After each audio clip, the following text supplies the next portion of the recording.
Right. ప్రస్తుతానికి మనకు TSRTC MD VC Sajjanar గారు ఉన్నారు. మరి మహాలక్ష్మి పథకం పేరిట మరి మహిళలు కూడా మొత్తం మీద ఉచిత బస్సు ప్రయాణాన్ని రాష్ట్ర ప్రభుత్వం నిర్ణయించింది. ఆ మేరకు మరి మేము కూడా సేవలు అందిస్తున్నామంటున్నారు. అదేవిధంగా సంక్రాంతి పండుగ కూడా సంబంధించి మరి ఎటువంటి సర్వీసులు అందిస్తున్నారు, అదేవిధంగా ఇప్పటివరకు ప్యాసింజర్స్ చెప్పిన సమస్యల మీద ఏం సమాధానం చెప్తారో ఒకసారి అడిగే ప్రయత్నం చేద్దాం. సార్ నమస్తే సార్. ముందుగా సంక్రాంతి శుభాకాంక్షలు అండి. ఇప్పుడు అదేవిధంగా మరి ఇప్పుడు మహాలక్ష్మి పథకంలో భాగంగా మహిళలకు ఉచిత పథకం అంటూ ప్రవేశపెట్టడం జరిగింది. సో దీని యొక్క ప్యాసింజర్ నుంచి అసలు ఎటువంటి స్పందన వచ్చింది? ఫస్ట్ మీకు చాలా బాగా ఉంది. చాలామంది మహిళలు బాగా మన బస్సెస్లో ప్రయాణించడం జరుగుతుంది. ఆల్మోస్ట్ ఇప్పుడు 8 కోటి దాకా మా బస్సెస్లో ప్రయాణం చేశారని చెప్పి తెలిసింది. ఎందుకంటే చాలామంది కూడా ఎవరు బస్సులో ప్రయాణం చేయలేని వాళ్ళు, ముఖ్యంగా హాస్పిటల్ కావచ్చు, వాళ్ళ సొంత పని కూడా చాలామంది ఇబ్బంది పడేవాళ్ళు, వాళ్ళందరూ కూడా ఇప్పుడు మా బస్సులో ప్రయాణం చేస్తారని చెప్పి చాలా మనకు తెలిసింది. సో చాలా అనూహ్య స్పందన ఉంది ఈ స్కీమ్కి. రైట్ అండి. ఇప్పుడు అదేవిధంగా మరి టికెట్స్ తీసుకునేటప్పుడు బస్ కండక్టర్లు కూడా ఒకసారి ఆధార్ కార్డు అని లేకపోతే ఇతర ఐడెంటిటీ కార్డులు అంటూ కూడా క్లారిటీ లేకుండా మొత్తం మీద ఉంది.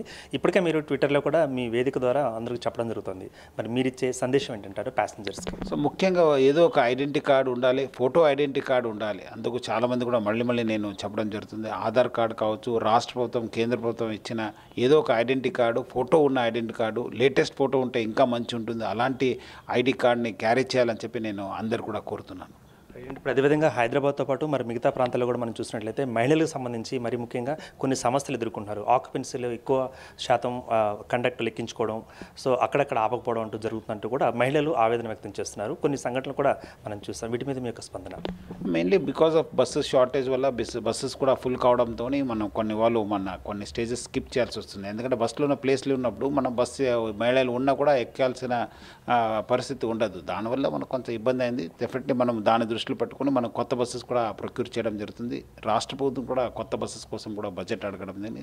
ఇంకా ఒక 5-6 నెలల్లో మనం అన్ని బస్సెస్ కూడా రావడం జరుగుతుంది. దాని డెఫినెట్లీ వచ్చే కొత్త బస్సెస్ వస్తే కొంచెం ప్రెషర్ కూడా తగ్గిపోయి ఇలాంటి సమస్య రాకుండా మనము వచ్చే అవకాశం ఉంది.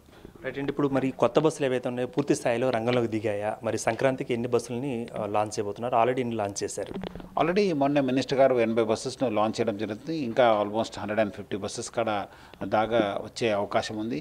సో వచ్చే మే దాకా మొత్తం ఈ ఒక 1000 బస్సెస్ రావడం జరుగుతుంది. ఎలక్ట్రికల్ బస్సెస్ కూడా దాదాపు అప్పటిదాకా వచ్చే అవకాశం కూడా ఉంది.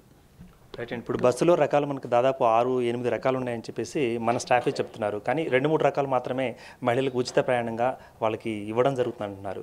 మరి ఎక్స్ప్రెస్ కాకుండా దానిపైన ఉండే సెమీ లగ్జరీ కానీ ఆ బస్సులు ఏమైనా భవిష్యత్తులో ఏమైనా ఆలోచన ఉందా? అలాంటిది ఏం లేదండి. ఈ 4 కేటగిరీకి మాత్రమే బస్సెస్ అలౌ చేయడం జరిగింది. అలాంటికి ఏమో లేదు. ఎందుకంటే అన్ని హై ఎండ్ బస్సెస్ చాలా, ఎందుకంటే దూర ప్రాంతానికి వెళ్ళే బస్సెస్. సో అలాంటి బస్సెస్లో ఈ ఫెసిలిటీ లేదు. రైట్. ఇప్పుడు అదేవిధంగా మనకు స్టాఫ్కి సంబంధించి కూడా మరి పని ఒత్తిడి పెరుగుతోంది. ఆ ఒత్తిడి తగ్గట్లుగా వాళ్ళు తట్టుకోలేకపోతున్నారు. కొన్ని చోట్ల దాడులు కూడా జరుగుతున్నాయి. సంగారెడ్డి ఆందోళనలో ఘటన జరిగినట్లుగా మీ యొక్క ట్విట్టర్లో కూడా పెట్టడం జరిగింది. మరి ఈ సంఘటన మీద మీ యొక్క స్పందన, మీరు ఇచ్చే మెసేజ్ ఏంటంటారు ప్యాసింజర్స్కి? ప్రజలందరూ కూడా అర్థం చేసుకోవాలి. చాలా ఒత్తిడిలో మన ఆఫీసర్స్, మన డ్రైవర్స్, కండక్టర్స్, మన సిబ్బంది పనిచేయడం జరుగుతుంది. సో వాళ్ళందరూ కూడా అర్థం చేసుకోవాలి. ఇలాంటి సందర్భంలో వాళ్ళందరూ కూడా కోఆపరేట్ చేయాల్సిన బాధ్యత ఉంది.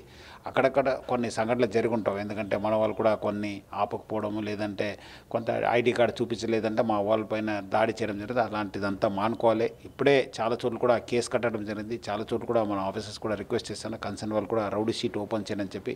ఎందుకంటే మనం ప్రజల సేవలో ఉన్నారు, దశాబ్దాల నుంచి ప్రజలు చేస్తూ వస్తున్నాం. వాళ్ళందరూ కూడా మనం కోఆపరేట్ చేయాలి.